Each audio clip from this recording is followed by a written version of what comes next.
الملك خوفو في يوم من الأيام كان قاعد زهقان وعنده ملل، فندى على عياله وبدأ كل واحد فيهم يحكي له قصة. فواحد من أولاده حكاله إن في ساحر اسمه جدي أو ديدي، وده عنده 100 سنة. السحر ده يقدر يخلي الأسد زي القطة الأليفة، ويقدر يقطع رقبة ويقول عليها تعاويذ ونصوص سحرية فترجع مرة تانية للجسم وتحيا. فطلب الملك خوفو ان يشوف الساحر ده، وفعلا جه الساحر جدي، وطلب الملك ان يجيب واحد من السجناء عشان الساحر يفصل راسه ويرجعها تاني. ولكن الساحر رفض وقال له ان ما ينفعش يجرب على اي مخلوق بشري، وجرب السحر بتاعه على وزة وفصل راسها ورجعها مرة تانية.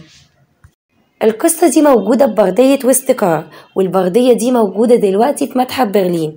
اللي أخد البردية من مصر واشتراها هو هنري وستكار، وعطاها لعالم المصريات كارل ريتشارد سنة 1839، بس معرفش يفك طلاسم النص، وفي النهاية استطاع أودلف إيرمان بفك طلاسم البردية سنة 1890.